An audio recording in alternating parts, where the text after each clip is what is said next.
Hello children, today let us understand ray diagrams for the image formation by a concave mirror. First, when the object is placed beyond the center of curvature of a concave mirror, we have to consider two rays. In that, the ray parallel to principal axis after reflection passes through principal focus, and a ray which is passing through the center of curvature retraces its path. Where these two will join, we'll get a real, inverted and diminished image, and the position of the image will be between F and C.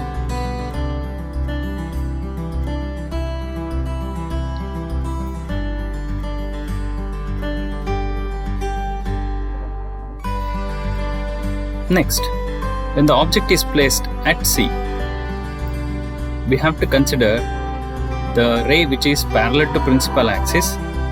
After reflection, it passes through principal focus. Then, one more ray which is passing through principal focus.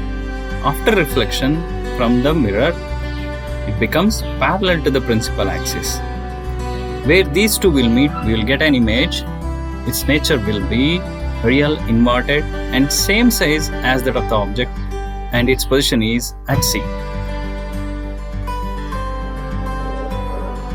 Next, when the object is placed between C and F, we have to consider the ray which is parallel to principal axis. After reflection, it passes through principal focus, and the second ray, the ray which is passing through the center of curvature, after reflection retraces its path, and where these two will meet, we'll get an image. Its nature is real, inverted and size enlarged, and the position is beyond C.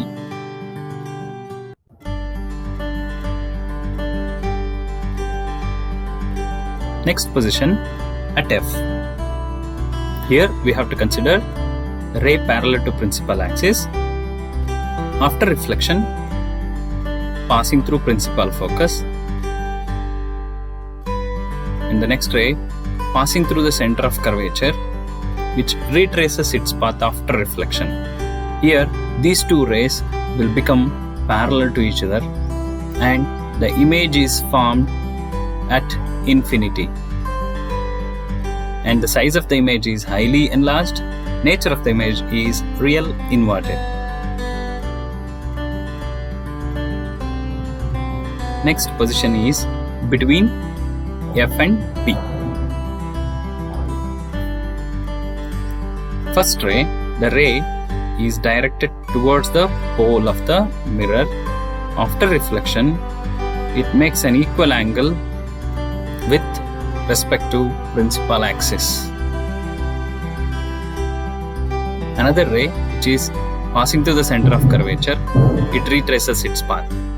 If we extend these two rays behind the mirror, we'll get an enlarged virtual and direct image, and position of the image is behind the mirror. I hope you have understood all these ray diagrams.